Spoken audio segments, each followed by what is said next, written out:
Alors, allez, on commence. Eh bien, bienvenue à toi, Boris. Merci de nous accorder un temps dans ce double impératif. Il y a l'impératif des élections présidentielles et puis aussi d'assurer une présence au Parlement. Je sais que tu es député sortant des Landes et on te souhaite sincèrement une réélection haut la main, voire dès le premier tour. On l'aimerait fortement. En tout cas, on apprécie en tout cas toute ta contribution pour le parti, parce que tu as été coordinateur du projet socialiste et après en charge notamment du projet vis-à-vis de notre candidate, Anne Hidalgo.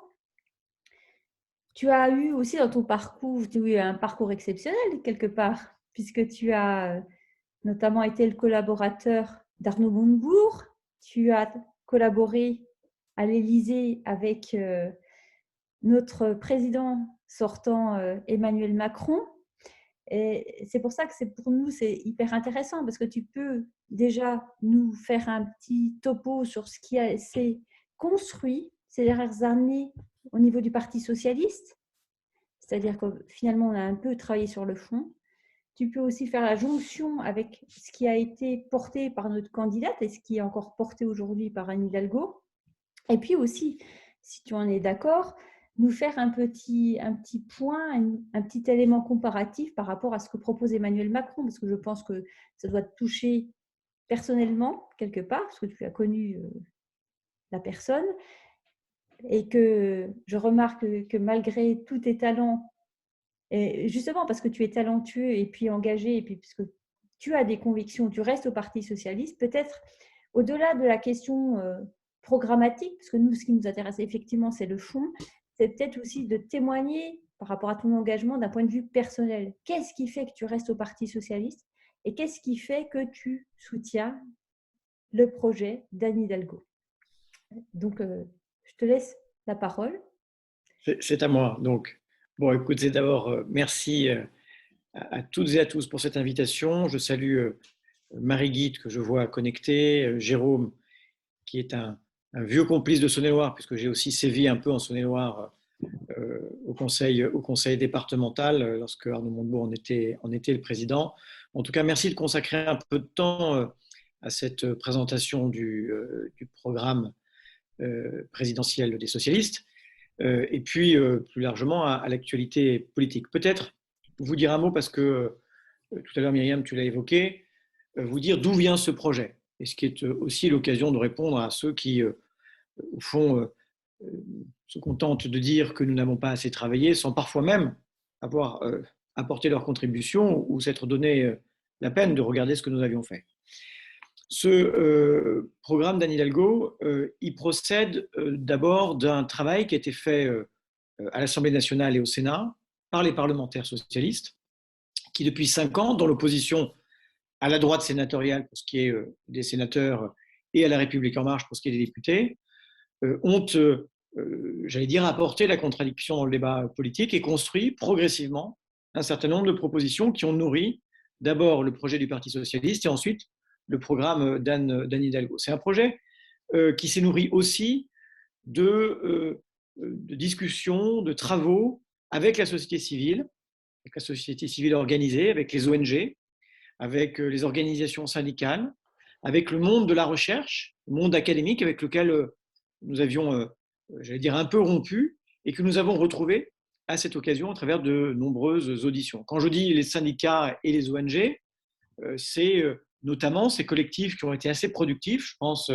au Pacte du pouvoir de vivre, qui a notamment lié la CFDT avec un certain nombre d'ONG. Je pense au Pacte pour le pouvoir de vivre, mais je pense à d'autres collectifs, par exemple celui qui lie les acteurs de l'éducation populaire à travers les propositions alternatives qu'ils font au service national universel. Et donc nous avons beaucoup travaillé en les consultant, en les écoutant, en les lisant, dans une confrontation d'idées et de points de vue avec le souci de rénover notre corpus doctrinal et nos propositions dans la fidélité à ce qu'est l'histoire longue du Parti socialiste, le socialisme étant, et c'était bon de s'en souvenir, comme le disait Turkheim, un cri de misère, ce qui nous rappelle pour qui nous nous battons, et j'y reviendrai. C'est aussi un projet qui s'est nourri de ce que les collectivités locales socialistes ont fait depuis de longues années.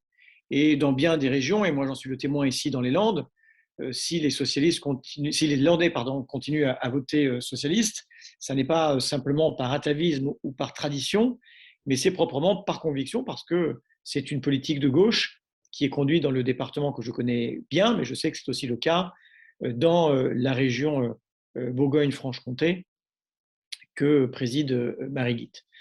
Si je le dis, c'est que ce projet, il a d'abord été construit en se posant la question de savoir à qui il était destiné.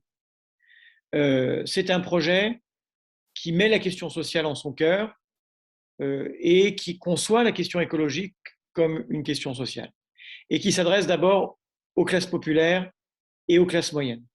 Aux classes populaires avec lesquelles il nous a été reproché ces dernières années d'avoir perdu le contact, mais à dire vrai, au point où nous en sommes, nous avons perdu le contact avec beaucoup de gens, mais il nous faut reparler aux classes populaires, pas pour ne parler qu'à elles, mais comme condition pour parler à tous. C'est ce que nous avons fait à travers ce projet. C'est un projet qui s'adresse à la République du quotidien, une République qui marche plutôt que la République en marche, une République des services publics, de l'égalité, de la justice, du bien commun, de l'école, de la santé, du travail, et je vais y revenir. C'est un projet qui s'adresse à celles et ceux qui n'ont que leur force de travail pour vivre, qui souvent ont des vies dures, des vies difficiles. Ce sont les Français les plus modestes, et ce sont ceux qui parfois ont des difficultés à vivre de leur travail quand ils ont un travail et que la fin du mois ne s'arrête pas le 15. C'est un projet qui est un projet socialiste. Et je voudrais vous dire qu'il a inspiré très largement le programme présidentiel d'Anne Hidalgo. Vous en avez sans doute le souvenir, il y a maintenant un peu plus d'un an, nous avions engagé un cycle de conférences, de travaux, qui faisaient l'objet de restitutions à l'occasion de ce qu'on avait appelé les rendez-vous du projet. Il y en avait eu en janvier, en février, en mars, en avril, en mai, en juin, et au mois d'août, j'avais à Blois, à l'occasion des universités d'été, fait la présentation de ce projet que vous avez ensuite approuvé très largement, puisque je crois que parmi les votes auxquels on vous a demandé de participer, il est celui qui a remporté le plus grand nombre de suffrages. Et au congrès du Parti socialiste, il a été adopté en réalité à l'unanimité, puisque personne ne s'y est opposé. Ceux qui avaient de la réserve se sont abstenus. Je le disais, c'est un projet qui place la question sociale en son cœur. Et c'était une façon de nous rappeler que c'était là notre identité, que nous étions guidés par une aspiration à la justice, à l'égalité, à l'amélioration de la condition humaine. Et dans le projet d'Anne Hidalgo, la question sociale fait partie des 3 urgences qu'elle a décidé de mettre en avant. L'urgence sociale, l'urgence climatique et l'urgence démocratique. Et le premier chapitre du programme d'Anne Hidalgo, vous l'avez vu, est consacré à la question du travail. La question du travail digne, du travail porteur de sens, du travail qui n'abîme pas et du travail qui paye. C'est pour ça que parmi les propositions que nous formulons, que les socialistes formulent, il y a la question des salaires, ce qui d'ailleurs nous distingue à bien des égards d'Emmanuel Macron, puisqu'Emmanuel Macron considère, comme le MEDEF, que le salaire est l'ennemi de l'emploi. Il est capable de parler de travail sans jamais parler des rémunérations. Nous avons choisi de parler des salaires, de parler de l'augmentation du SMIC en faisant une proposition de l'augmenter de 200 € net par mois, pas par hasard, mais parce que à l'Assemblée nationale, nous avons longuement travaillé sur la question du partage de la valeur ajoutée et du partage de la masse salariale entre les différentes échelles de revenus. Et si je dis cela, c'est pour vous donner un certain nombre d'éléments de compréhension et d'argumentation dans cette campagne. Eh bien, depuis 2008, le salaire des 10% de Français les plus riches a augmenté 3 fois plus vite que celui des 10% de Français les plus pauvres. Si nous devions, par exemple, avoir eu la même distribution des revenus selon les différentes échelles de rémunération, nous aurions aujourd'hui 20% des Français les moins bien rémunérés qui auraient un salaire augmenté de 10%.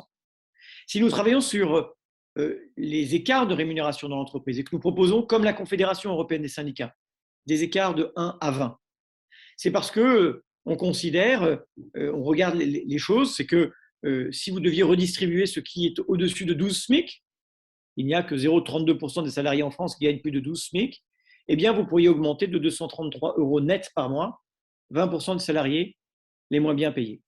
Et si nous disons cela, c'est que nous pensons qu'avec un peu plus de justice, avec un meilleur partage de la valeur ajoutée, eh bien, chacun vit mieux.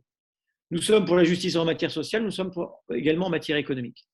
Les chefs d'entreprise, des PME, payent à bien des égards les impôts des multinationales qui ne les payent pas, mais payent aussi indirectement les surrémunérations de quelques-uns.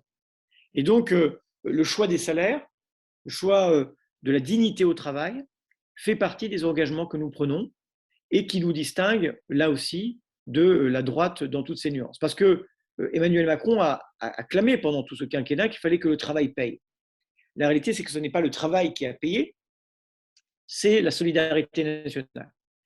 Puisque les quelques augmentations de pouvoir d'achat, et qui n'ont pas valu pour tous les Français, puisque les 5% de Français les plus pauvres se sont encore appauvris ces 5 dernières années, ce sont les chiffres de l'INSEE, c'est la solidarité nationale qui a payé à travers la prime d'activité qui a été financée non pas par une augmentation des salaires, mais par l'augmentation de la CSG des retraités. Et nous préférons toujours les salaires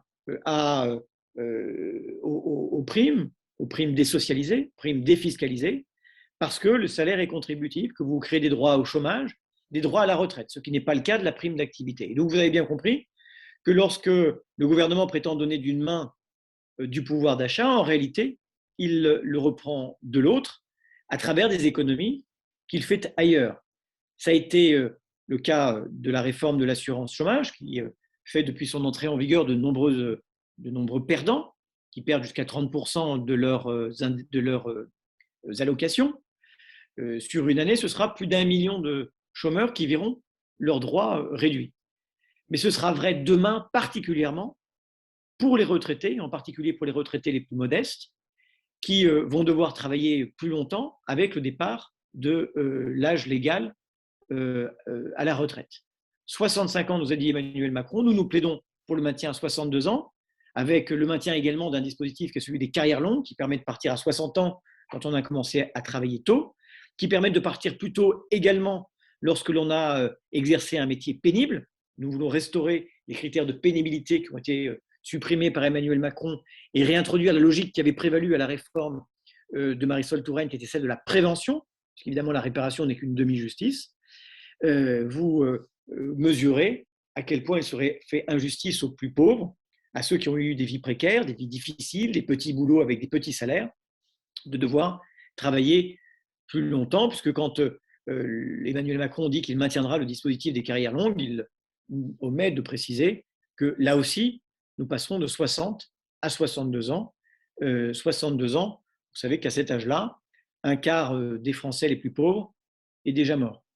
Je ne saurais pas vous dire combien ils sont à 65 ans, mais chacun aura compris qu'après le quoi qu'il en coûte, il va en coûter aux plus modestes. Centralité de la question sociale chez Anne Hidalgo, centralité de la question du travail, centralité de la question des salaires pour tous, pour les catégories populaires, pour les classes moyennes, mais aussi et surtout peut-être pour les femmes, puisqu'elle prend l'engagement d'atteindre l'égalité salariale entre les femmes et les hommes à horizon de 5 ans. Là aussi, c'est une mesure de justice, mais c'est aussi une mesure d'efficacité économique et sociale, puisqu'il manque environ 80 milliards d'euros chaque année à l'économie française, soit sous forme de dépenses, d'impôts ou de cotisations sociales, du fait de ces inégalités salariales entre les femmes et les hommes. Et donc pour nous, au fond, la meilleure des retraites se construit dans la meilleure des carrières. C'est la raison pour laquelle la question de l'égalité femmes-hommes est si centrale dans les engagements que prend Anne Hidalgo. La seconde urgence, qui est bien comprise par tous, c'est l'urgence climatique. Et Anne Hidalgo considère que c'est là l'affaire du siècle et que c'est notre affaire à tous, celle des générations qui vivent sous leurs yeux et dans leur chair la réalité de ce changement climatique et des désordres de la nature. Et aujourd'hui, on peut le dire, comme socialiste et comme social écologiste. Rien de ce qui concerne l'environnement et la nature ne nous est indifférent. Mais nous prenons la question environnementale qui s'impose à nous, j'allais dire de façon impérative et urgente, comme un levier de transformation sociale. Et d'ailleurs, moi j'ai tendance à considérer que cette affaire du changement climatique est une affaire trop sérieuse pour la laisser aux seuls écologistes. Et que c'est sans doute, sans aucun doute, pour nous socialistes, une affaire importante parce que c'est un levier de transformation sociale, je le disais, mais aussi un levier d'amélioration de la condition humaine. Nous considérons que l'écologie ne peut pas être une écologie bourgeoise, une écologie punitive, une écologie qui se contenterait de serrer la ceinture. Et si je devais là aussi faire un peu de provoque, je dirais que notre écologie populaire, notre écologie des vulnérables, elle a vocation à desserrer la ceinture de ceux pour lesquels aux injustices sociales se superposent les injustices environnementales. Partout dans le monde, ce sont toujours les plus faibles qui payent la facture du dérèglement climatique et qui le paieront plus lourdement encore si nous n'organisons pas, à travers une forme de planification, avec une forme de centralité aussi de la puissance publique, cette transition environnementale. Nous préférons la transition organisée, planifiée, à l'effondrement brutal qui fait des victimes parmi toujours les plus fragiles de nos compatriotes.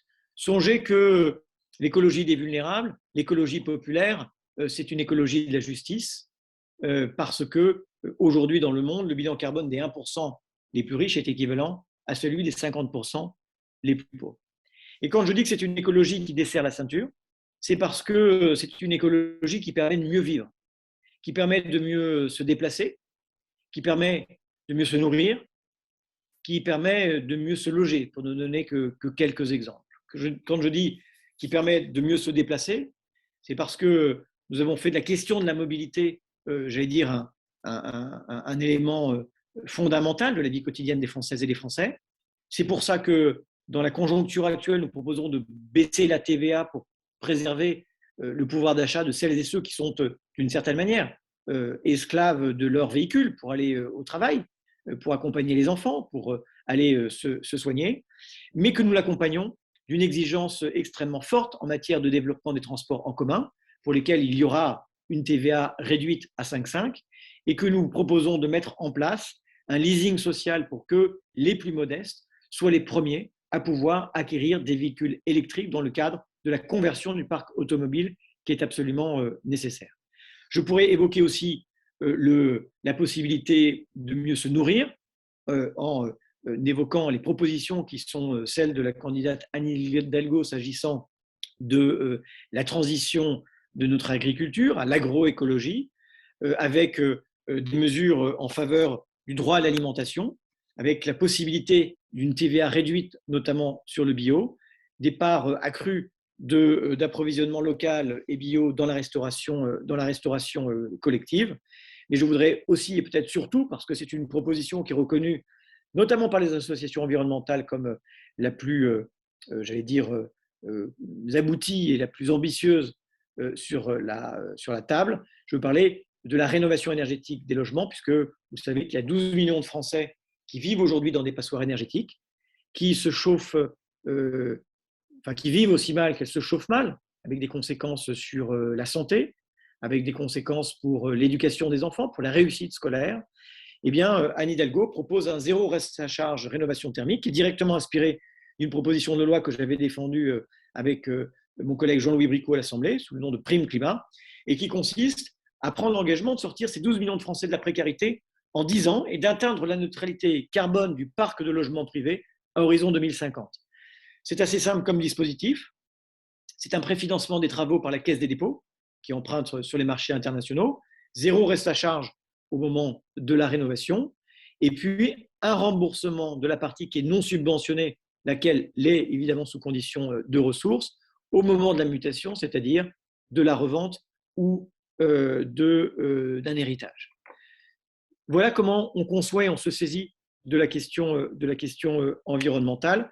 Vous l'avez compris, on ne considère pas, en dépit de l'impératif et de l'urgence, que l'aventure du changement climatique est une aventure nécessairement désastreuse. Nous ne sommes pas ni déclinologues, ni décroissants, et nous ne sommes pas comme les collapsologues pris tels des lapins dans les phares et réduits à une forme d'impuissance. Nous voulons faire de la grande aventure qui va nous conduire à changer notre modèle productif une odyssée industrielle. Une odyssée industrielle en se fixant un certain nombre d'objectifs,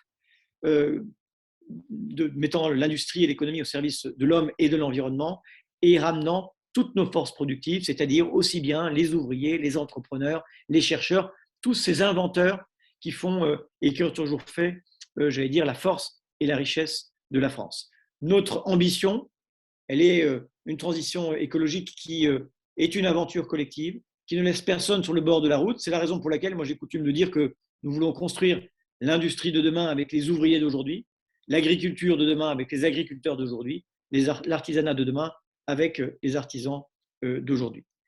La troisième urgence qui est au cœur de ce projet, c'est l'urgence démocratique.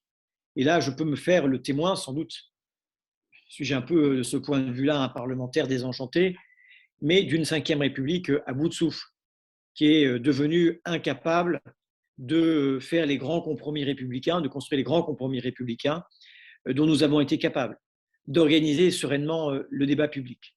C'est probablement, j'allais dire, la pente qu'avait pris la pratique de la Ve République, la pratique présidentielle, l'inversion du calendrier électoral n'est sans aucun doute pas pour rien.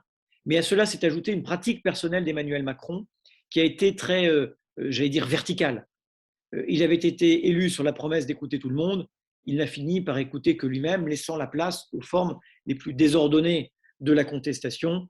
Et vous en avez comme moi été bien souvent les témoins.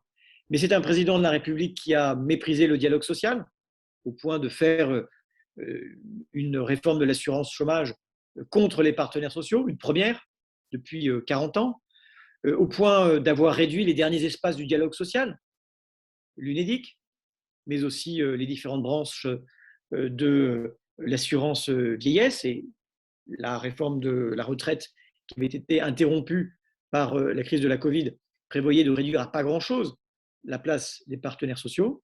Il aura aussi maltraité le débat parlementaire au point de chercher à réduire notre droit d'amendement, avec de ce point de vue-là une majorité particulièrement docile. Et beaucoup des députés de La République En Marche se sont montrés bien souvent des valets sans talent. D'ailleurs, pour dire ce que je pense d'eux, je ne les appelle pas les marcheurs, moi je les appelle les marchistes. Vous savez, c'est un peu comme quand la droite parle de Mitterrand, on comprend tout de suite ce qu'elle en pense. Eh bien, les marchistes, vous comprenez ce que j'en pense. Cette urgence démocratique, évidemment, cette crise démocratique, nous la vivons à la fois dans la montée des extrêmes, mais nous la vivons aussi dans l'abstention, dans la suspicion dans laquelle sont tenus les élus, et avec eux, bien souvent, les politiques publiques qu'ils conduisent. C'est la raison pour laquelle Anne Hidalgo veut rompre avec cet hyper-présidentialisme de la Ve République qui a fini par dévitaliser la démocratie. Elle ne veut plus que le président de la République s'occupe de tout, et c'est pour ça qu'elle veut que le Premier ministre conduise détermine et conduise véritablement la politique de la nation, ce que la Constitution prévoit, mais ce que la pratique, en réalité, vient bien souvent démentir. Elle veut plus de place pour le Parlement et au Parlement pour les oppositions. Et là, je dois le dire, ce sera le seul satisfecit que j'adresserai à Nicolas Sarkozy. Mais la réforme qu'il avait faite en confiant, par exemple, la présidence de la Commission des finances à l'opposition a été, de ce point de vue-là, une bonne réforme, même si la fin de l'histoire veut que le président de la Commission des finances, Éric Woerth, ait finalement décidé de rejoindre le président de la République sans pour autant consentir à démissionner de la présidence de la Commission des finances. Anne Hidalgo veut aussi laisser plus de place à l'initiative citoyenne, au débat citoyen. Et pour cela, elle envisage non seulement d'abaisser le seuil du référendum d'initiative partagée, dont nous avons pour la première fois éprouvé le dispositif avec notre tentative de bloquer, mais finalement ça a réussi, la privatisation des aéroports de Paris, mais elle veut aussi un référendum d'initiative citoyenne, bien sûr encadré. Il ne s'agirait pas de pouvoir par référendum revoir la forme républicaine de notre gouvernement, ni revoir nos droits fondamentaux et nos libertés publiques, mais laisser dans un certain nombre de domaines l'initiative aux citoyens pour faire vivre de façon continue entre deux échéances présidentielles la démocratie pour la revitaliser. Je voudrais dire deux mots avant de vous céder la parole sur deux sujets qui tiennent particulièrement à cœur d'Anne Hidalgo et qui étaient là aussi au cœur des préoccupations des socialistes dans la construction de notre projet. Et de ce point de vue-là, je dois vous dire que les leçons de la crise ont été très inspirantes, puisque c'est une crise qui nous a ramené à l'essentiel, le primat de la vie sur beaucoup d'autres considérations, la centralité de l'homme et de la nature selon une logique One Health, mais ça nous a aussi permis de hiérarchiser, redonner, disons, une forme de hiérarchie à nos priorités, de dire ce qui était important pour nous, ce qui comptait, de ce qui l'était moins. Et d'ailleurs, quand je parle de cette crise de la pandémie, dont j'espère que nous venons de voir le dernier chapitre se clore en retirant nos masques, j'ai coutume de dire que derrière la formule que nous étions adressée longtemps, prends soin de toi, prends soin des tiens, il y avait plus qu'une formule badine, qu'une forme de civilité ou de politesse, il y avait au fond, de façon presque subliminale, une forme d'horizon qui était celui d'une société de l'attention à l'autre et du soin. Et c'est la raison pour laquelle Anne Hidalgo, comme le projet socialiste, met la question de la santé au cœur de son projet. La santé, nous l'avons vu, et l'hôpital public au premier chef a été bousculé dans cette pandémie. Et c'est moins l'hôpital public que les soignants des hôpitaux publics qui ont tenu dans cette crise et qui ont fait preuve d'un dévouement absolument considérable et tout à fait admirable. Les députés socialistes avaient, avec les sénateurs, en octobre 2019, donc bien avant la pandémie, quelques mois avant la pandémie, proposé un plan d'urgence pour l'hôpital, ce qui est pour moi l'occasion de vous dire que non seulement nous avions formulé un certain nombre de propositions, tirant, j'allais dire, aussi les leçons de ce que nous avions fait. Nous avions demandé à l'hôpital et à ses soignants beaucoup d'efforts. Nous avions pris nos responsabilités et fait des propositions. À l'époque, il nous avait été dit, circuler, il n'y a rien à voir, nous faisons les meilleures réformes depuis René Coty, donc ne la ramenez pas trop. Évidemment, la suite s'est révélée plus compliquée que cela. Si je reprends cette question de la centralité de la santé, c'est d'abord la question, je l'ai dit, de l'hôpital, auquel il faut donner des moyens. Il faut rompre avec la logique de l'hôpital-entreprise, avec la tarification à l'activité qui a conduit à une forme de productivisme, mettant l'hôpital public en concurrence avec les cliniques privées. Il faut en finir avec une gouvernance, là aussi, de l'hôpital trop verticale, qui a laissé trop peu de place aux médecins, aux soignants et aux représentants des patients. Il faut en finir avec la pesanteur administrative qui tient les médecins trop souvent éloignés des lits du patient, parce que vous savez que 20% de l'activité des médecins est consacrée à ce qu'on appelle le codage, qui sont des démarches administratives. Il faut également en terminer avec un pilotage du budget des hôpitaux et du budget de la santé, commandé par des indicateurs qui ont fini par se réduire à des indicateurs budgétaires. Je pense à l'ONDAM, l'objectif d'évolution des dépenses de santé, que nous votons chaque année au Parlement, et je parle sous le contrôle de Jérôme au Sénat, et je dois vous dire que je mets au défi n'importe lequel des députés ou des sénateurs de me dire ce qu'ils votent quand ils votent l'ONDAM, parce que cette ONDAM ne nous dit rien de la charge de travail par soignant, ne nous dit rien de l'offre de soins dans les territoires, ne nous dit rien de la prise en compte des données populationnelles et sanitaires, ne nous dit rien du niveau d'investissement, par exemple, de l'hôpital public. Et donc, à cette ONDAM, nous proposons de substituer des indicateurs, d'abord construits dans les territoires, puis agrégés au niveau national, faisant l'objet d'un débat parlementaire, des objectifs de santé publique, parce que ce que nous nous fixons comme objectif, c'est une société de pleine santé, avec comme boussole l'espérance de vie en bonne santé et les écarts d'espérance de vie entre les cadres et les ouvriers qui sont aujourd'hui de 6 ans. Cette question de l'hôpital, évidemment, elle va nécessiter des investissements, elle va nécessiter des recrutements, de la formation et des rémunérations. Voilà pourquoi nous proposons un plan de recrutement qui est un plan de recrutement massif dont je ne vous donne pas le détail, mais qui est dans le programme. De façon corollaire, se pose, et je pense que dans le Doubs, vous n'y ferez pas exception, la question des déserts médicaux. La question des déserts médicaux est considérable et un certain nombre de maires me disent la République ne passe plus par chez nous.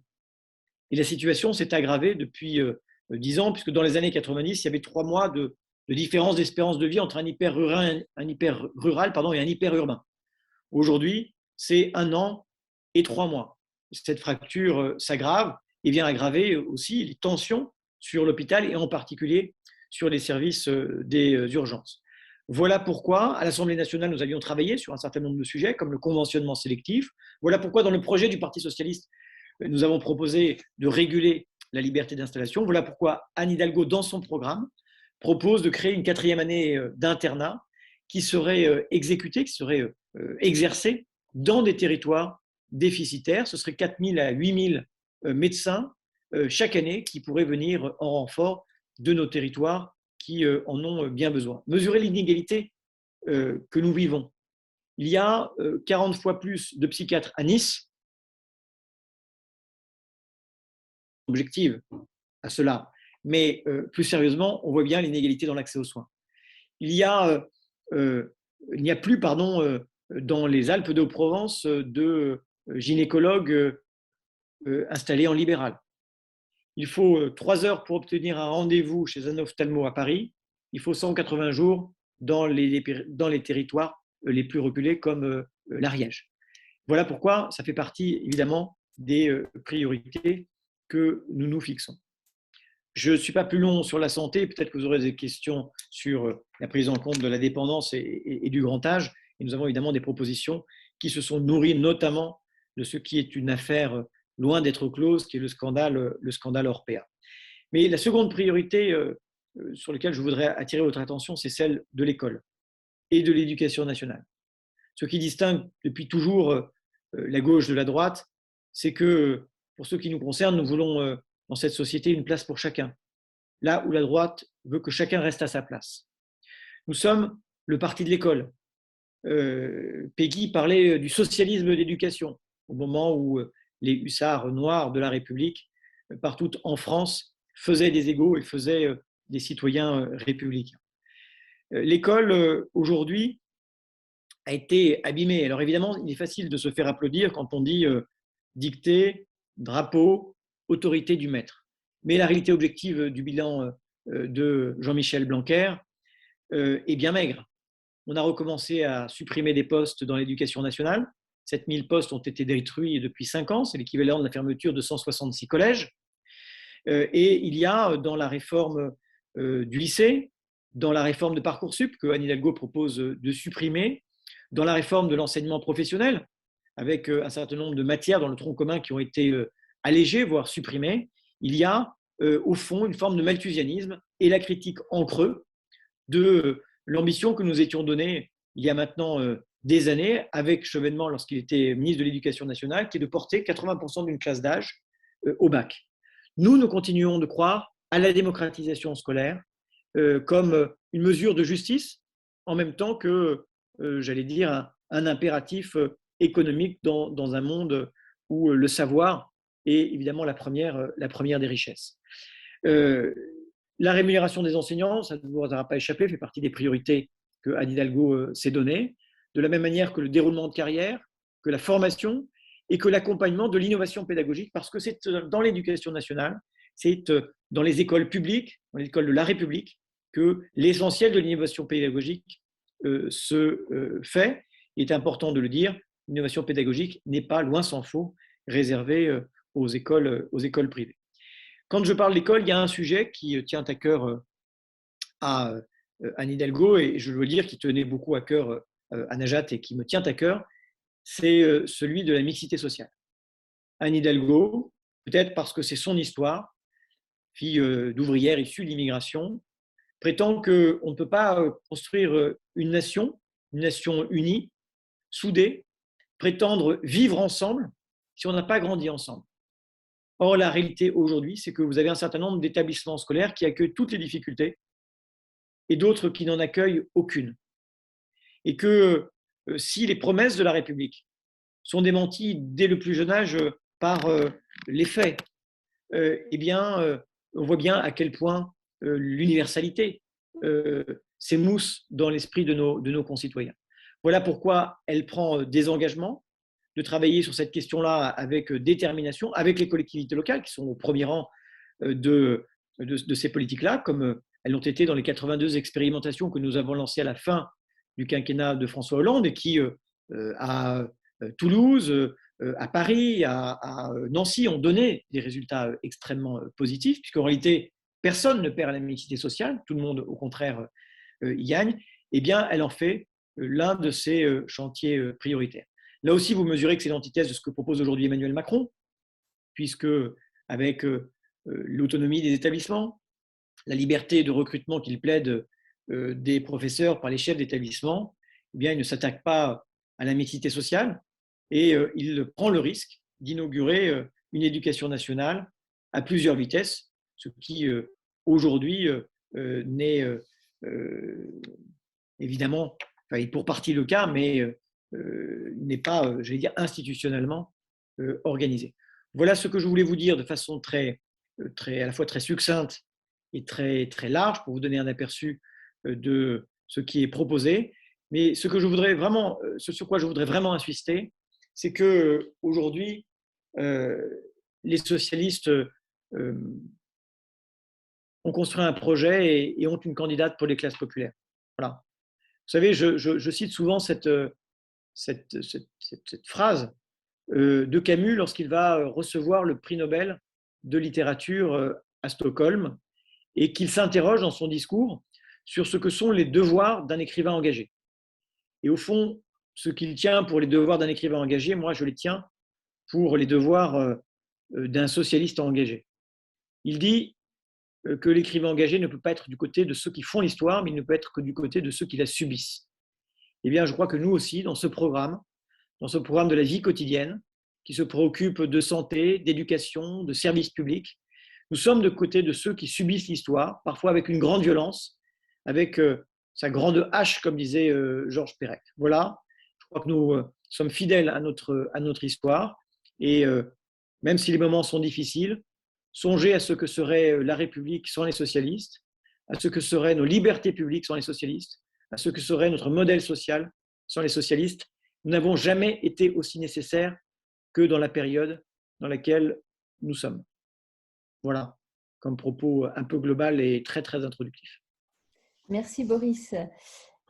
Alors, s'il y a des personnes qui veulent poser une question, je vous invite à lever la main et puis je vous donnerai la parole.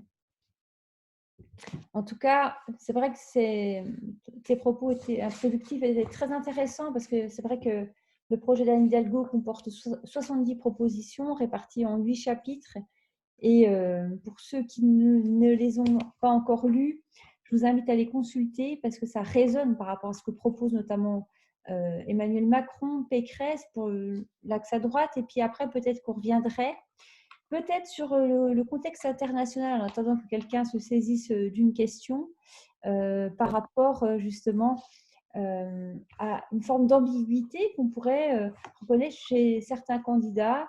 Je pense notamment à Jean-Luc Mélenchon par rapport à la Russie. Alors, je fais une digression. Là, je vois une première main levée. Si tu pouvais répondre en quelques minutes là-dessus sur le manque de clarification. Franchement, moi, bon, que dans les manœuvres poutiniennes depuis qu'il est au pouvoir, nous retrouvions une forme de permanence de ce que la Russie a considéré comme ses intérêts, que ce soit la Russie tsariste, la Russie bolchevique, comme l'appelait le général de Gaulle, ou la Russie poutinienne, c'est sans doute vrai.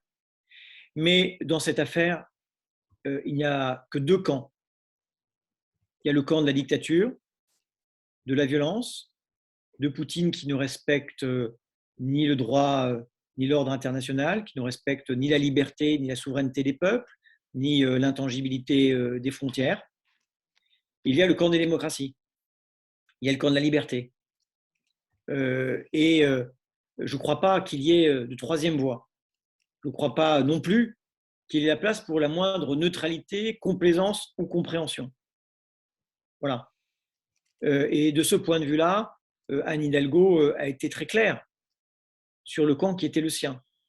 Et donc, il faut être intransigeant vis-à-vis de Poutine, être résolument aux côtés du président ukrainien qui s'est exprimé hier devant le Parlement français avec beaucoup de dignité et de courage. Même si l'histoire ne resserre pas les plats, je ne veux pas que dans quelques semaines, nous ressentions une forme de lâche soulagement parce que nous n'aurions pas fait ce qu'il faut. Voilà. Parce que sinon, vous savez comment ça se termine? C'est et le déshonneur et la guerre. Exactement. Alors, je vois une première question portée par Damien Picot. Donc, Damien, si tu veux activer ton micro. Oui, bonjour. Vous m'entendez? Oui.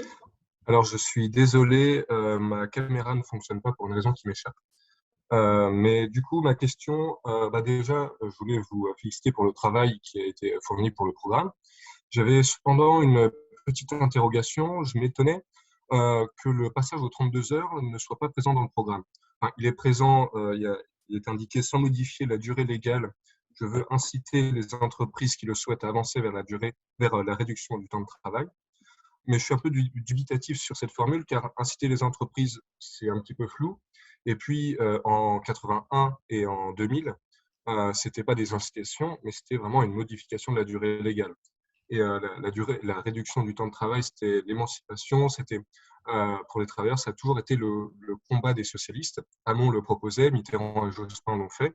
Donc voilà, j'étais un petit peu étonné qu'il n'y figure pas, ou en tout cas dans ces termes-là. Merci. Alors, c'est un débat que nous avons eu.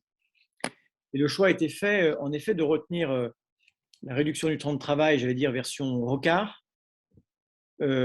plutôt que version Jospin. C'est-à-dire être dans un dispositif d'incitation plutôt que dans un dispositif d'obligation. Ça, c'est l'arbitrage qui a été rendu. Pourquoi? Parce qu'un certain nombre d'entreprises s'y engagent et ont besoin d'être accompagnées, y compris sur le plan financier. Ça, c'est la première chose. Deuxième chose, parce que nous voulons à cette occasion-là inaugurer une réflexion qui est une réflexion plus structurelle sur les temps de vie, reprenant à notre compte une proposition de la CFDT qui est de créer une banque des temps. En l'occurrence, vous savez, on a différents temps de vie. Il y a des moments où on a des enfants, des moments où on a besoin de travailler plus, et d'autres où on a besoin de se former. Et donc, l'idée de cette banque des temps, est bien celle-là, c'est dans la négociation et dans les temps de vie, organiser tout cela. Donc, on est sur une incitation et pas sur une obligation. Si je veux juste faire une petite extrapolation, qui est, je pense, dans le projet du Parti socialiste, mais sinon j'ai eu l'occasion d'écrire sur ces sujets-là, qui n'est pas dans le programme parce que c'est j'allais dire une réflexion plus globale. J'évoquais tout à l'heure la question de la crise. J'évoquais tout à l'heure la question des salaires. Nous avons applaudi à 20 heures des Françaises et des Français dont nous avons considéré qu'ils étaient tellement utiles, et utiles par la preuve, que nous n'avons pas pu nous en dispenser. Nous avons eu besoin des caissières, nous avons eu besoin des éboueurs, nous avons eu besoin des soignants, bien sûr, nous avons eu besoin des ouvriers de l'agroalimentaire, mais en tout cas, pour ce qui nous concerne, je pense, autour de cet écran, on s'est assez bien passé des publicitaires, des conseillers fiscaux et des traders. Mais c'est posé à nous une question qui est comment on reconnaît l'utilité sociale? Comment on reconnaît une valeur que le marché est incapable de valoriser? Pardon de la tautologie. C'est la raison pour laquelle on s'est saisi de la question des salaires, pour que les espoirs portés par nos applaudissements à 20 heures ne s'éteignent pas dans le silence de l'après-crise. Mais il nous faudra aller au-delà dans la réflexion, en nous posant la question de la façon dont on valorise ou on rémunère le travail hors emploi, la façon dont on donne de la valeur à l'utilité sociale, la façon dont on reconnaît, on valorise et peut-être on rémunère le travail gratuit. On avait commencé de le faire, vous vous souvenez peut-être, en accordant des droits à la retraite au service civique. Bon. Donc on a besoin de travailler là-dessus. Voilà. Parce que si nous voulons être dans une société de l'attention à l'autre, dans une société du soin, si nous devons, j'allais dire, nous saisir de ce grand défi anthropologique qu'est le vieillissement de la population, on va avoir besoin de gens, de femmes et d'hommes. Laissons aux machines le travail des machines, mais rendons aux hommes le travail des hommes. Donc voilà. Et dans ce cadre-là, les temps de vie et la réduction du temps de travail, évidemment, est une des données d'une réflexion plus globale. Merci Boris. Loïc Nipseron.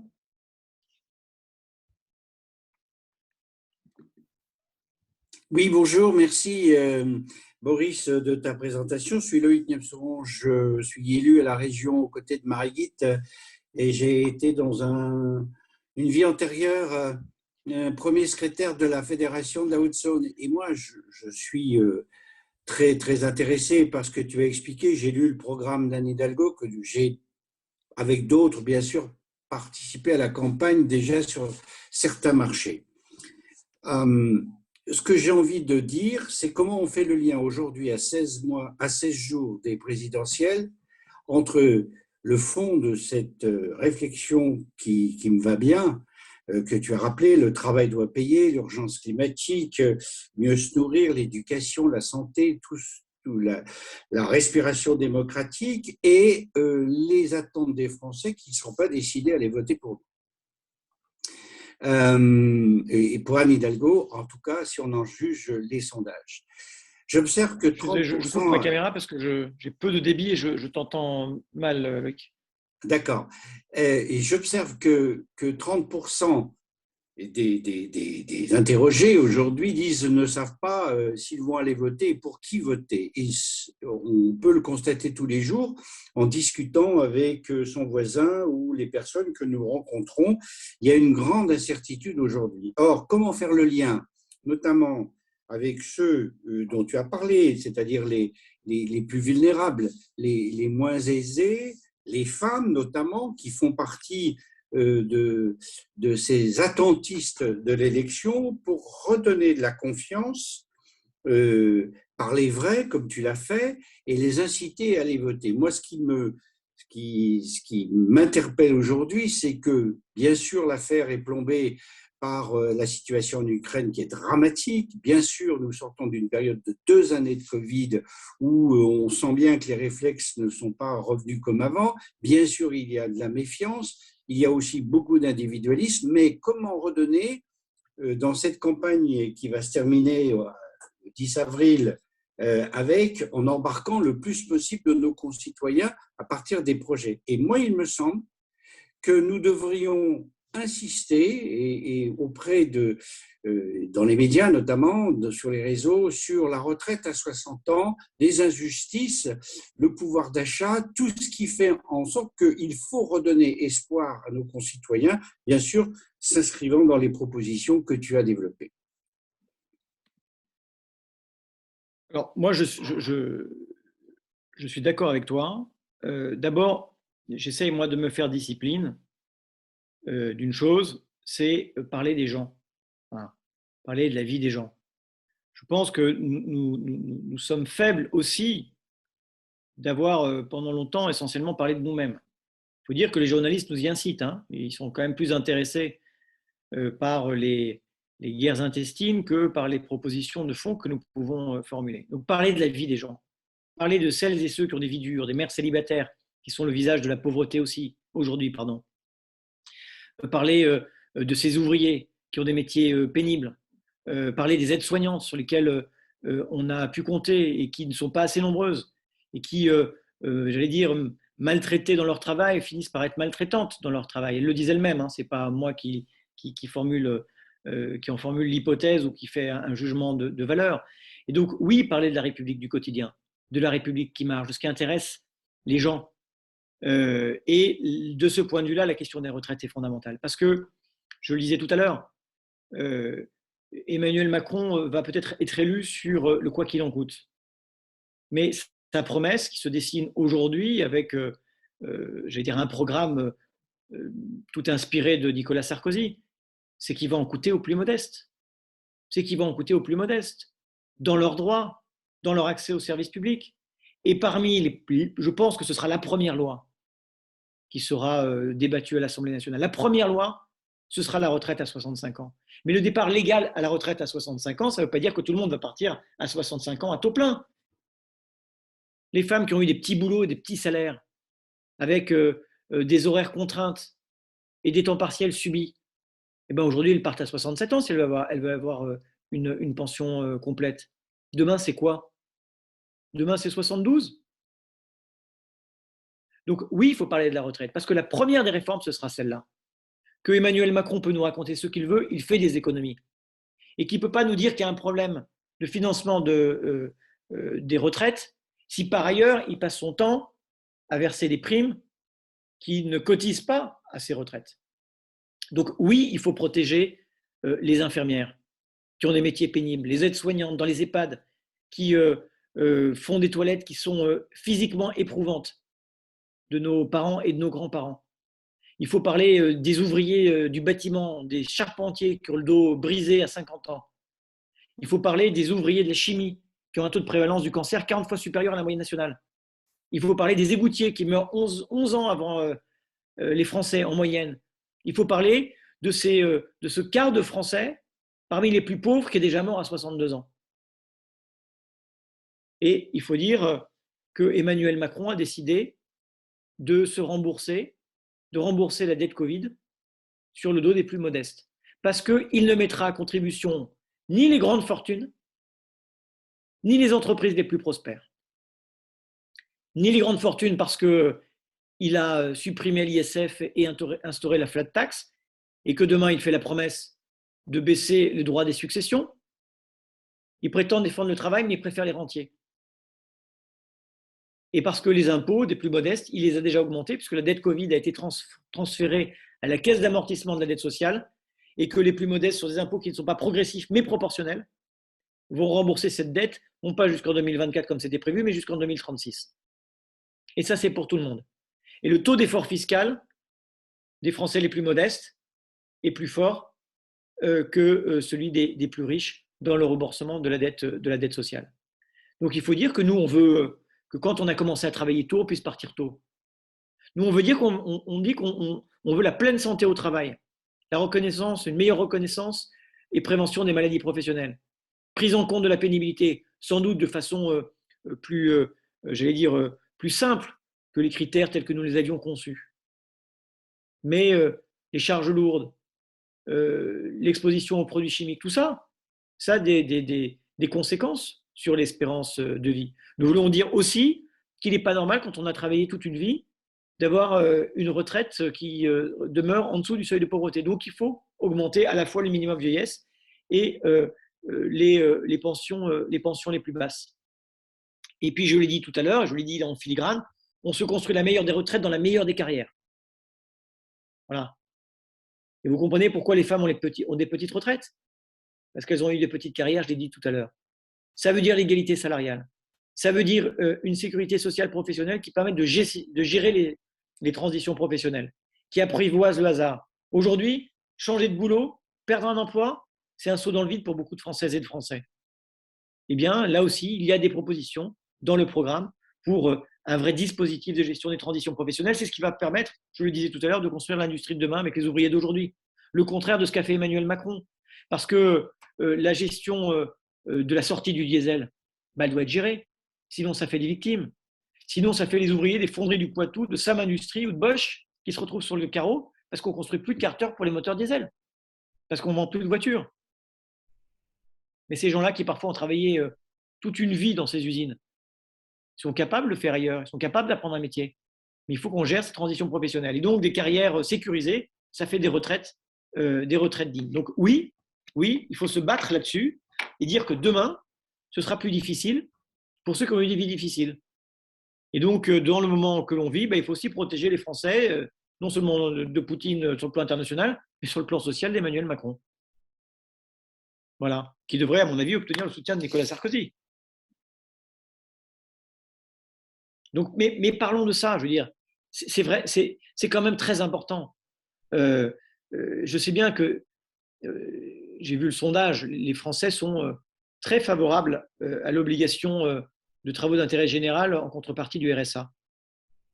Mais c'est une duperie absolue, parce qu'il y a 13 fois plus de chômeurs que de postes à pourvoir. Parce qu'il n'y a pas d'insertion dans l'emploi sans politique de l'insertion. Et que les crédits d'insertion depuis 2017 ont baissé, que les emplois aidés ont fondu et que les moyens de Pôle emploi ont été réduits. Donc voilà, je veux dire, ça peut pas, une politique sociale, ce n'est pas une politique à coup de pied dans les fesses. Hein.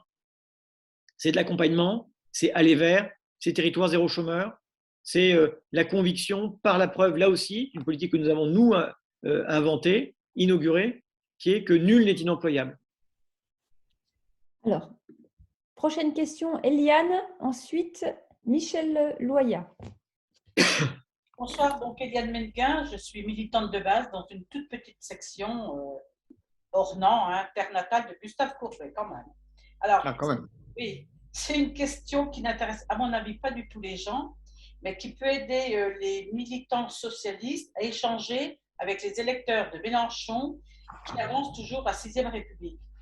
On a parlé tout à l'heure de cette 5e République qui est à bout de souffle.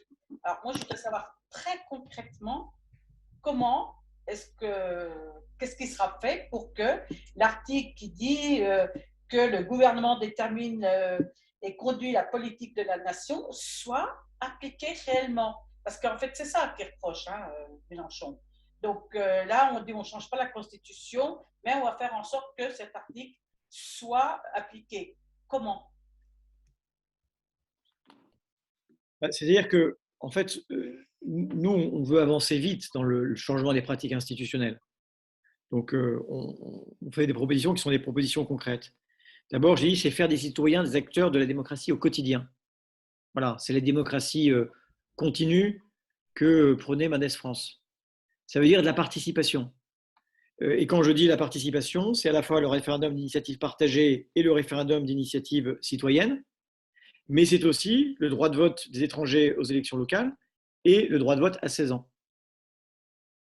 C'est encourager la participation citoyenne de façon, je veux dire, comme cœur battant de la démocratie. Parce qu'on a besoin de relégitimer cet exercice démocratique.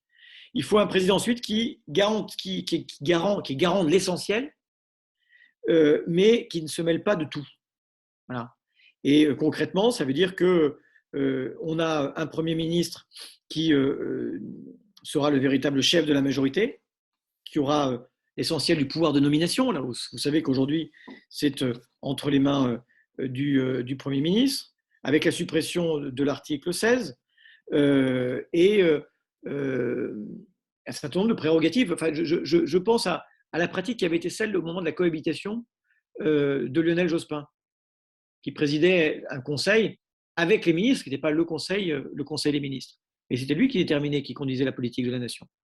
Eh bien, c'est cela. Il faut aussi un Parlement qui ait plus de prérogatives et plus de moyens. Plus de moyens parce que, en réalité, ils sont assez faibles. Le pouvoir de contrôle et d'évaluation des politiques publiques est faible. Notre maîtrise de l'ordre du jour est faible. Et les pouvoirs des oppositions sont faibles. Et je considère, moi, que nous sommes un petit Parlement dans une grande démocratie et que nous sommes devenus une chambre d'enregistrement. Ben non, nous avons besoin d'être un véritable pouvoir de contrôle et que le gouvernement soit effectivement responsable devant le Parlement. Ce qui, évidemment, n'est très imparfaitement le cas puisque, pour paraphraser Mitterrand, dans le coup d'État permanent, l'Assemblée nationale, c'est le plus docile des corps dociles du président Macron. On revitalise la démocratie par la décentralisation aussi. On est le parti de la décentralisation. On veut un acte 3 de la décentralisation qui aille loin dans la possibilité pour les collectivités locales, et en particulier les collectivités régionales, de conduire un certain nombre de politiques en matière de formation, en matière économique, en matière industrielle, et avec même un pouvoir d'adaptation locale d'un certain nombre de règles nationales. Une vraie république dont l'organisation serait décentralisée. Voilà, moi, ce que je regarde un petit peu, ce que je peux te dire des piliers de cette réforme institutionnelle. Voilà. Et puis, j'ajoute parce que la formule là aussi est de modeste, mais je la trouve très, très juste. Il dit que la République, c'est un état d'esprit et c'est une pratique. Ben, il faut que les citoyens aient cet état d'esprit et se saisissent des outils de la participation et de la démocratie collaborative. Voilà. En tout cas, c'est un impératif parce que la démocratie meurt de cette absence de vitalité. Exactement. Michel Loya, tu peux réactiver ton micro pour poser ta question? Oui, bonjour. Alors tout d'abord, militant de Besançon, d'abord merci pour cette présentation et notamment d'avoir parlé du projet avant d'avoir parlé du programme, et bien sûr le lien entre les deux, projet socialiste et le programme d'Anne Hidalgo, d'avoir mis l'accent sur les classes populaires. Bon, enfin, vraiment en termes d'argumentation, c'est à la fois précis et très intéressant. Une remarque, et j'ai deux remarques plutôt. J'ai peut-être pas été assez attentif, mais il me semble que les questions internationales me semblent peu traitées.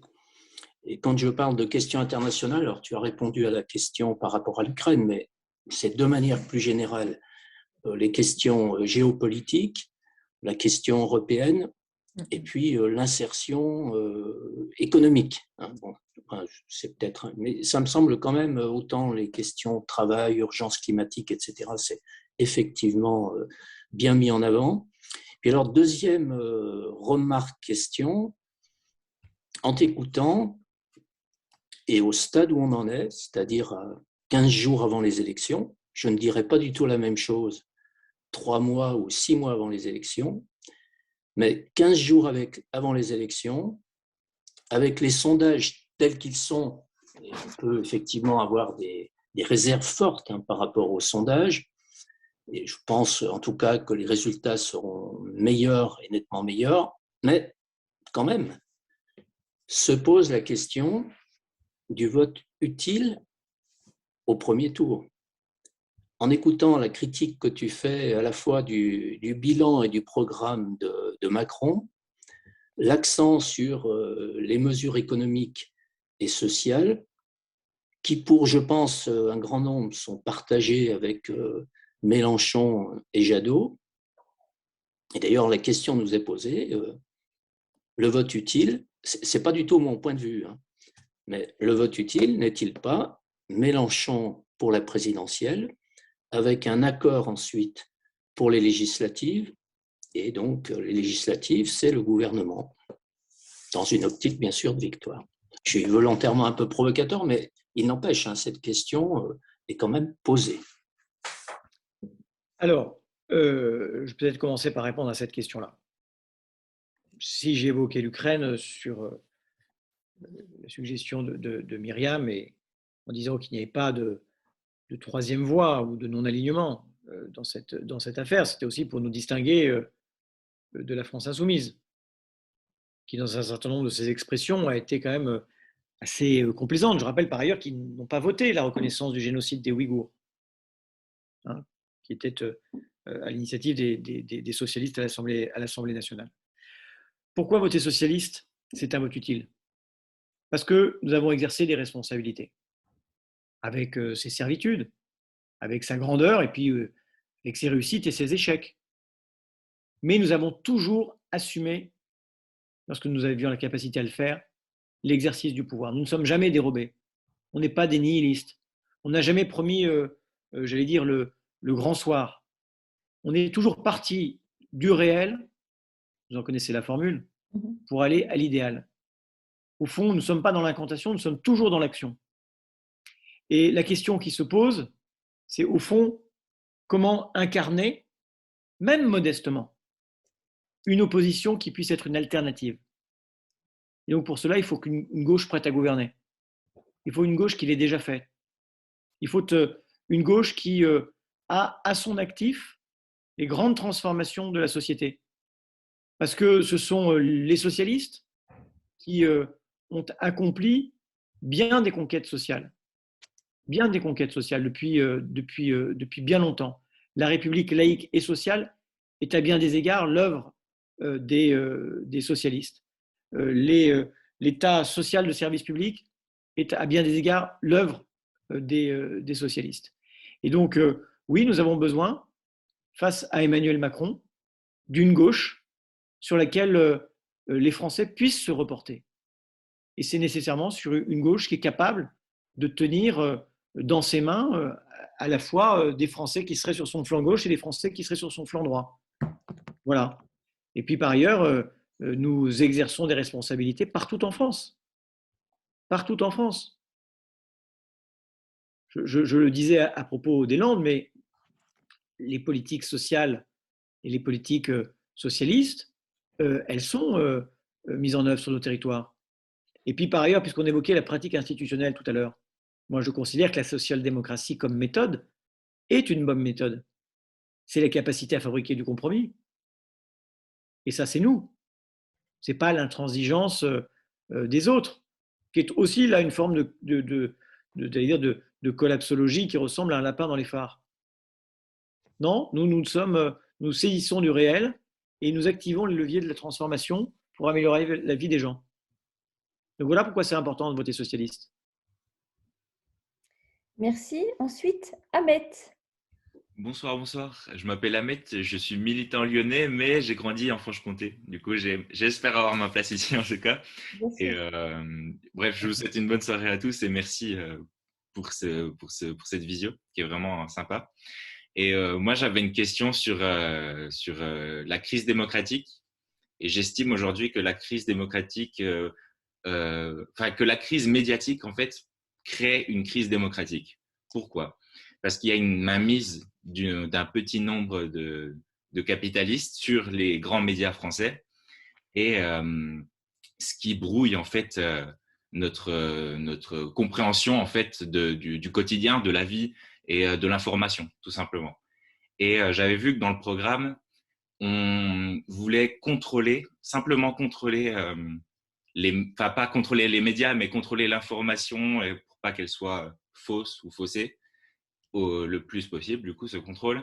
Mais du coup, ma question, c'est est-ce que ce n'est pas assez et pourquoi pas carrément, radicalement, refuser toute logique capitaliste sur les médias et pourquoi pas revenir à l'ancienne version, l'ORTF. Enfin, je sais pas, je pose cette question-là. Alors, l'ORTF, je suis pas sûr. Hein. Et je répondrai quand même à Michel sur les questions internationales. Non, je crois qu'on a besoin de défendre le pluralisme de la presse, des médias et l'indépendance des rédactions. C'est ça qui est essentiel. Et ce à quoi nous assistons aujourd'hui, c'est une concentration des médias entre peu de mains et la mise au pas des rédactions qui sont mises au service d'intérêts particuliers. C'est particulièrement vrai avec l'offensive de Bolloré, dont on a vu qu'il a mis au pas les médias dont il a pris le contrôle et il les a mis au service de Zemmour. Bon. Donc on a besoin de lois qui garantissent l'indépendance des rédactions, qui garantissent le pluralisme, qui interdisent les concentrations excessives. Ça, c'est absolument nécessaire. Et ensuite, on a besoin d'un service public de l'audiovisuel qui bénéficie à l'endroit du pouvoir, du gouvernement, de la même indépendance et de la même liberté de rédaction. L'ORTF, c'est quand même la voix de son maître. Moi, je ne suis pas du tout pour qu'on reconstitue l'ORTF. Et de ce point de vue-là, la suppression de la redevance, sans qu'on sache bien par quoi ça va être remplacé, est un problème, parce que c'était une ressource affectée qui, d'une certaine manière, garantissait de façon indépendante le financement de la radio et de la télévision publique. Sans doute qu'il faut un autre type de redevance, puisqu'on ne regarde plus beaucoup la télé, et que c'est une redevance assise sur les postes de télé, on utilise plus les mobiles, etc. etc. Enfin, trouvons la ressource qui permette l'indépendance de l'audiovisuel public et j'allais dire, de travail, de journalisme, d'investigation, etc. etc. On n'a en revanche jamais proposé d'instance qui viendrait contrôler ce que disent les médias. Ça, c'est la proposition d'Emmanuel Macron, qui voulait quasiment qu'il y ait une police de la vérité, puisque les journalistes étaient accusés de ne pas la dire, police de la vérité dans les rédactions. Non, ça marche chez Poutine, mais pas en France. Donc, indépendance des rédactions, lutte contre la concentration et pluralisme. Voilà. Et puis un audiovisuel qui a les moyens de son indépendance. Alors, merci. Je vais prendre une dernière tournée de questions. Ah, pardon, franchement, après vous allez dire que je fais exprès, mais Oui. non, j'ai oublié sur l'international, pardon, sur l'Europe. Oui. Nous sommes évidemment très pro-européens. Mais entre les eurobéas et les eurosceptiques, moi je pense que nous devons être, et c'est la posture d'Anne Hidalgo, des euro-exigeants. François Mitterrand disait l'Europe sera socialiste ou ne sera pas. Et bien à chaque fois qu'elle n'est pas vraiment socialiste et qu'elle s'éloigne des peuples, elle menace de ne plus être du tout. Là, dans l'épreuve de la crise, dans l'épreuve de la guerre en Ukraine, nous voyons l'Europe s'affirmer plus qu'elle ne l'a fait, et au moins autant qu'elle aurait dû le faire. L'Europe doit s'affirmer comme une puissance économique, une puissance culturelle, une puissance sociale, et sans aucun doute une puissance diplomatique et militaire. Parce que même si nous sommes dans le camp de l'OTAN, il n'est pas toujours certain que nous pourrons compter sur les États-Unis.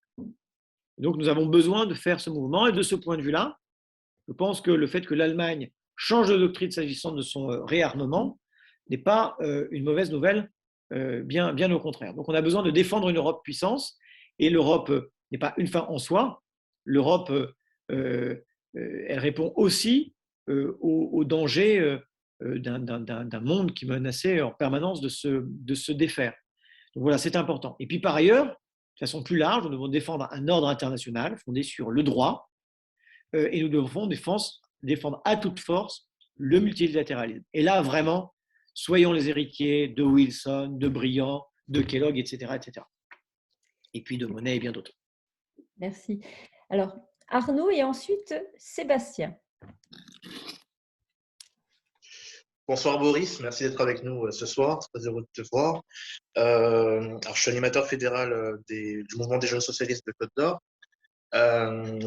C'est vrai que c'est pas facile de faire campagne, hein, c'est très difficile, au-delà de la particularité de Dijon. Hein. C'est un peu difficile en ce moment. Moi, ma question, c'est qu'est-ce qui est prévu pour, parce qu'on sera confronté au principe de réalité du résultat, qu'est-ce qui est prévu pour que on soit toujours présent à l'Assemblée nationale, parce que si on n'est plus présent à l'Assemblée nationale, c'est tout bonnement la fin de la partie, la fin du parti. On ne sera plus représenté, on n'aura plus les financements. Qu'est-ce qui est en ce moment prévu? Parce que nous, en tant que militants, on n'a pas encore d'informations du parti sur cette thématique qui, pour moi, est aujourd'hui, au vu de la situation, plus que prioritaire. Voilà. Alors, je dois te dire que je ne suis pas le plus impliqué dans ces discussions-là. Donc, je suis bien en peine de te répondre. Mais ce que je peux te dire, c'est que si nous n'en parlons pas, certains y travaillent évidemment, c'est que nous ne voulons pas que, portant notre regard au-delà des élections présidentielles, nous ne regardions plus les élections présidentielles. Voilà. Donc, nous avons besoin de nous battre jusqu'aux dernières heures pour cette campagne présidentielle, pour faire le meilleur score qui soit. Moi, je dois vous dire, je trouve ça inconcevable que l'on fasse 600 000 voix. Puisque c'est ça, 2%. Parce que je vous l'ai dit tout à l'heure, la situation est grave quand même. On a un pays qui est fracturé, avec un paquet de candidats qui soufflent sur les braises, mais qui n'aspirent qu'aux cendres. Mmh.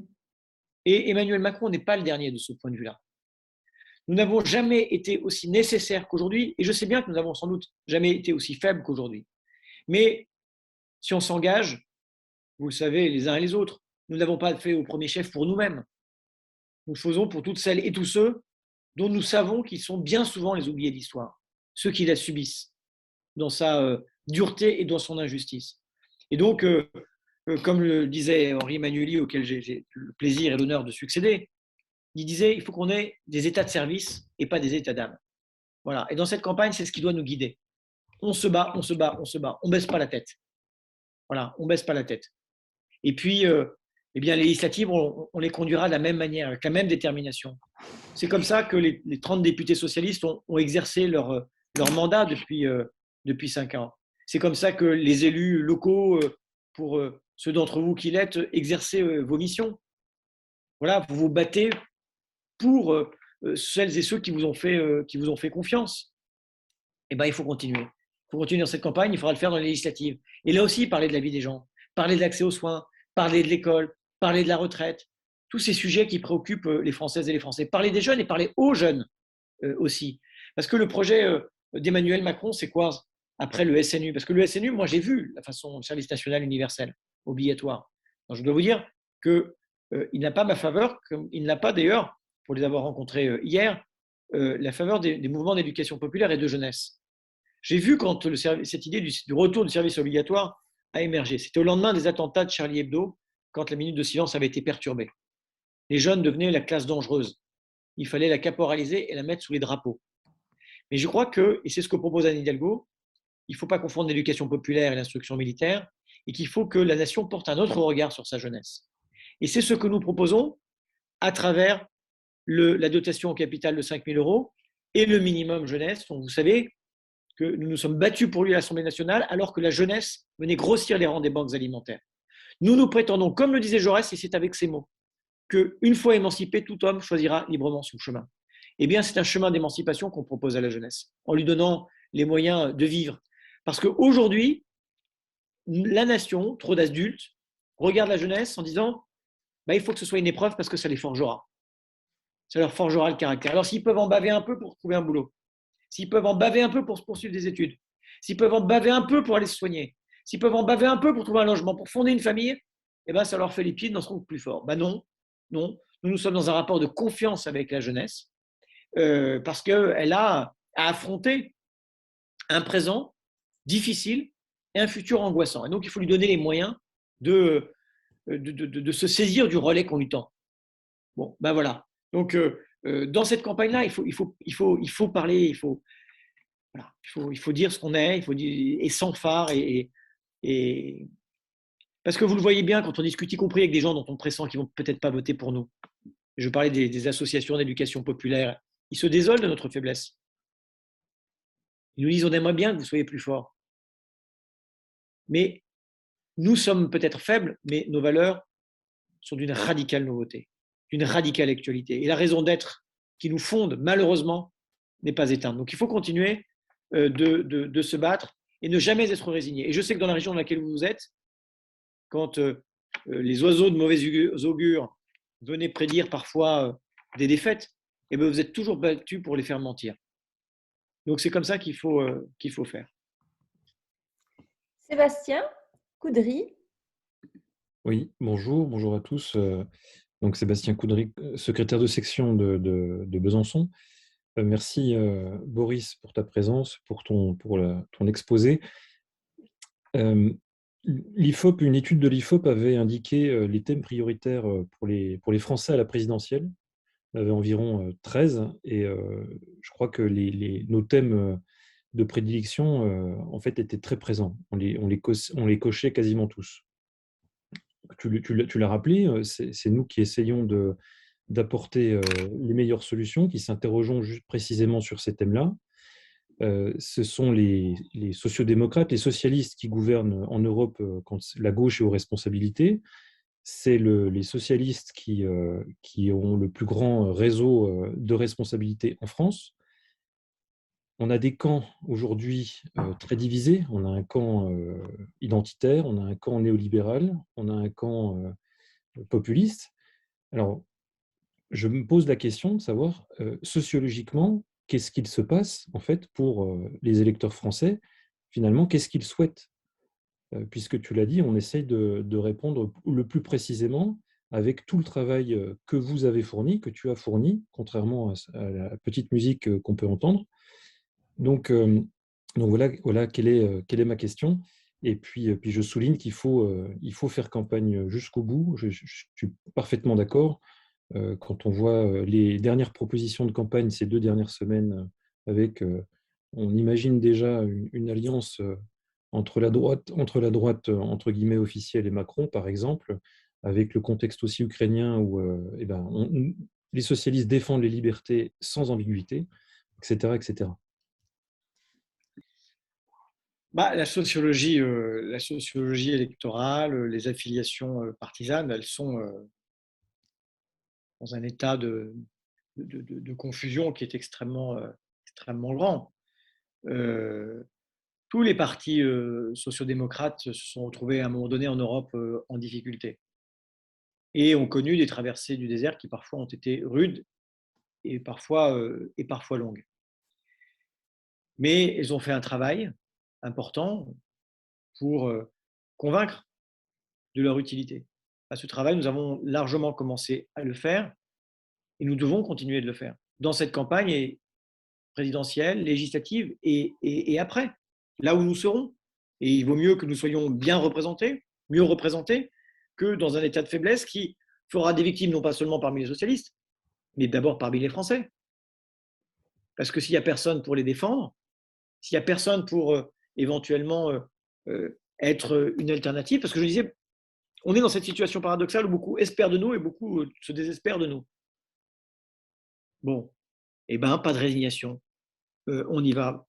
Dire que les thèmes de la droite et de l'extrême droite dominent cette campagne ou a dominé le débat, c'est une réalité. Je l'ai éprouvé, moi, sur TF1, où on a laissé l'essentiel de la parole à Zemmour pour nous parler des changements de prénom. Franchement, comme si ça remplissait le frigo à la fin du mois. Mais la complaisance des journalistes était totale de ce point de vue-là. Eh ben, il faut s'affirmer. Il faut s'affirmer avec beaucoup de netteté et de brutalité. Et puis démonter tous les préjugés qui sont à l'œuvre. Vous savez, j'aime bien cette phrase de Rousseau, parce que je considère que Emmanuel Macron, à bien des égards, a gouverné les Français par les préjugés. Et Rousseau dit « La domination même est servile quand elle tient à l'opinion, car tu dépends des préjugés de ceux que tu gouvernes par les préjugés. » Eh bien, à bien des égards, on en est là. Et donc, il faut, sur les questions migratoires, en parler, mais dire la vérité. Il faut parler de la question environnementale et dire la vérité. Il faut parler de la question sociale et dire la vérité. Non, les allocations et les minima sociaux ne sont pas l'ennemi de l'emploi. Non, les salaires ne sont pas l'ennemi de l'emploi. Voilà, des choses qui relèvent évidemment de tout sauf de l'évidence, puisqu'on a un modèle social aujourd'hui qui tient la suspicion dans son sac à dos. Ben, il faut dire la vérité. Il y a des climato-sceptiques de tout aujourd'hui. Hein. Des climato-sceptiques de la question migratoire, des climato-sceptiques de notre modèle social. Ben, il faut déconstruire. Et puis parler aux classes populaires. Elles ont le sentiment d'être abandonnées, de ne pas être protégées. Ben, il faut protéger. Il faut proposer des dispositifs pour ça, des politiques publiques. Et puis, dernière chose, pour te répondre, et pardon, je réponds sans doute de façon plus personnelle que programmatique, mais je vois toutes les semaines dans ma permanence des Françaises et des Français qui ont des vies invivables et bien souvent des vies dont je crois que je n'aurais pas moi-même la force de les vivre, qui se battent contre la misère, qui se battent contre la maladie, qui se battent contre tout un tas d'injustices. Ils viennent me voir parce qu'ils ont un problème de logement, un problème d'emploi, un problème de santé, un problème de violence conjugale.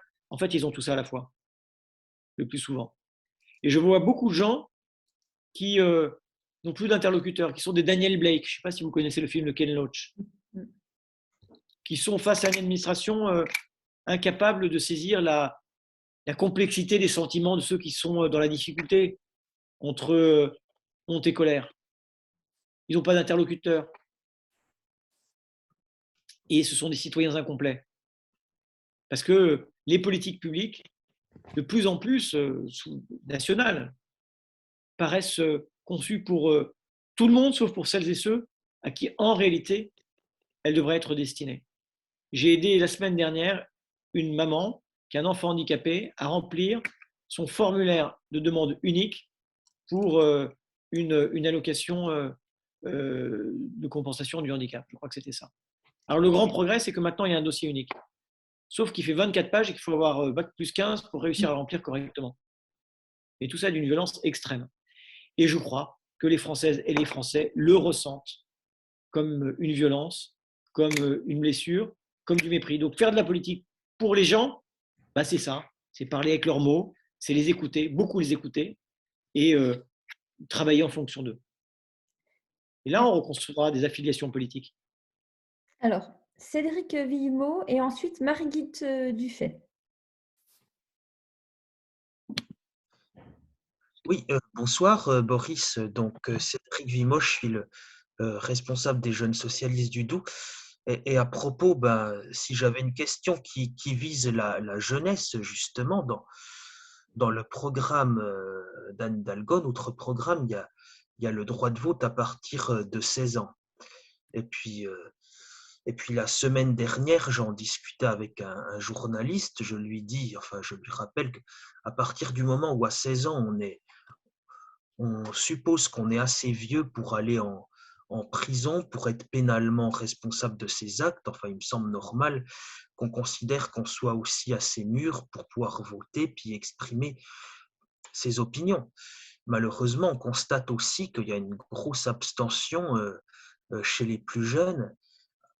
Alors, est-ce que cette proposition du programme d'Anne Hidalgo ne doit pas s'accompagner d'une éducation civique renforcée à l'école dès le lycée et justement parce que si le droit de vote est institué à partir de 16 ans un jour, pour les jeunes qui seront encore à l'école ou en formation à cet âge-là, est-ce qu'on ne peut pas dans les programmes scolaires essayer de faire un peu plus d'éducation civique pour expliquer à quoi servent les institutions, les collectivités locales et, et les jeunes s'y perdent un peu. Les élections européennes, départementales, régionales, ils ont du mal à comprendre.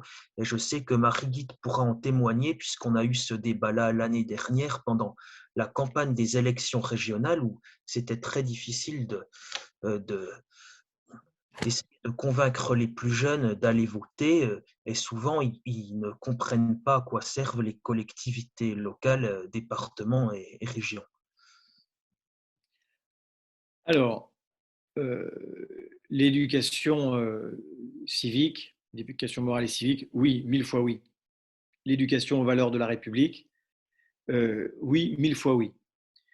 Alors moi, je ne suis pas de ceux qui sont les fétichistes de l'école de la Troisième République. Bon, on pourrait, de façon assez, j'allais dire, désagréable, dire bah, elle n'a pas empêché le régime de Vichy, l'école de la Troisième République.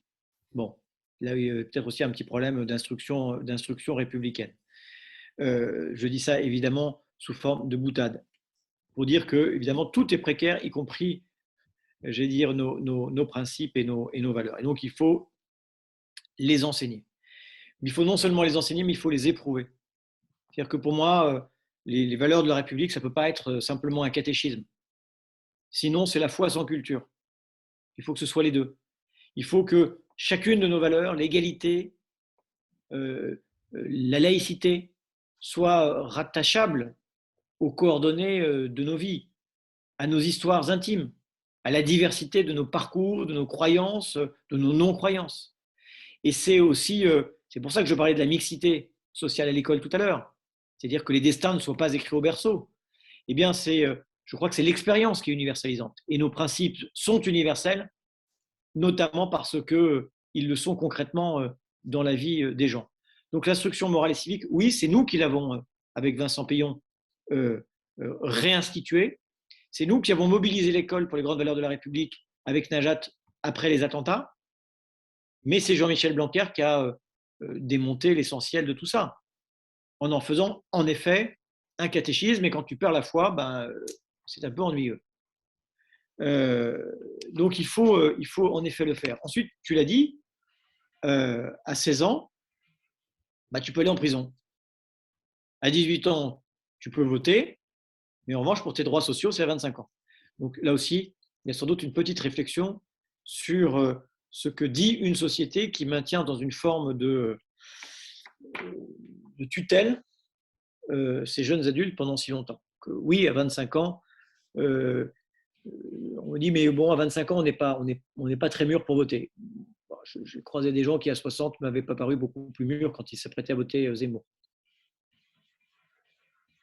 Voilà. Merci. Marie-Guite Dufay, est-ce que tu es connectée? Enfin, elle est connectée, mais est-ce que tu peux prendre la parole tout de suite?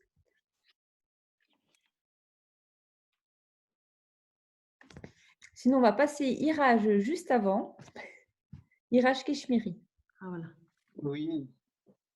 Bonsoir Boris, bonsoir tout le monde. Marie-Guy a son micro là, si jamais. Ah, d'accord, ok. Non, non, mais pas de problème. Hein. On laisse passer Ok, Iraj. je laisse ma place. Je poserai ma question après. Non, vas-y, parce que moi, j'ai pas de questions à poser. Je peux y aller? Oui, Oui. vas-y, Iraj. Oui. Alors, concernant l'urgence démocratique, on a appris que pendant 5 ans, apparemment, l'administration de M. Macron, au lieu de faire confiance à nos députés, nos élus locaux, il a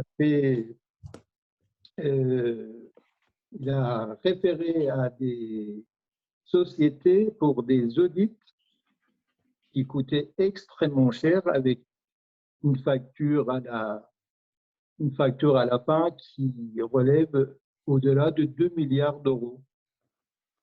Et moi, ma question est la suivante. Est-ce que les députés étaient au courant de ces pratiques?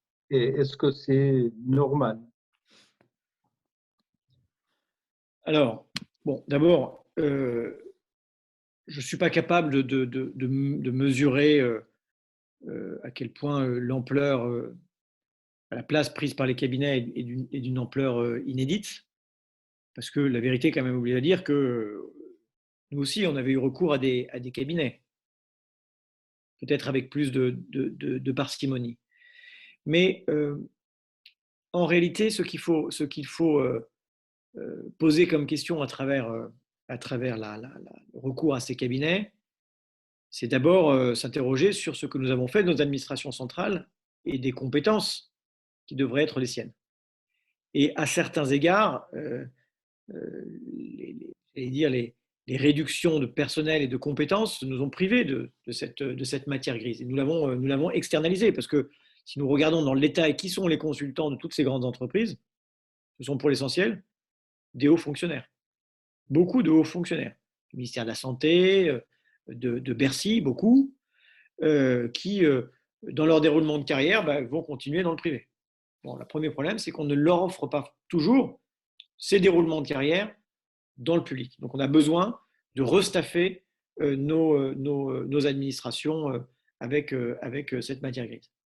Et puis, ça pose une autre question qui me paraît assez fondamentale, qui me paraît très corrélée à la question du statut de la fonction publique qui a été, vous savez, abîmé dans ce quinquennat avec la loi sur réformant la fonction publique. Eh bien, nous devons nous prémunir de, j'allais dire, l'influence des intérêts privés dans la sphère publique. Si je le dis, c'est que la laïcité consistait aussi à préserver, j'allais dire, l'État et la puissance publique des influences de l'Église, mais nous avons besoin d'une certaine forme de sécularisation en tenant les intérêts privés éloignés de la décision publique et politique. Et ce n'est pas le cas avec le recours à ces cabinets qui n'ont évidemment pas que l'État comme seul client, mais ces intérêts que j'évoque. Donc, ça pose une vraie question. Ça pose une vraie question.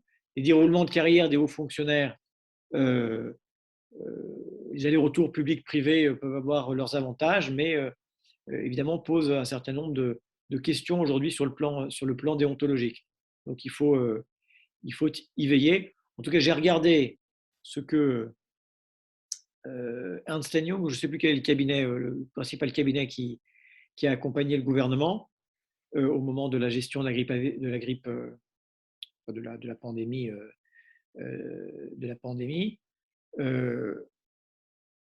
Franchement, c'était pas brillant ce qu'ils ont produit.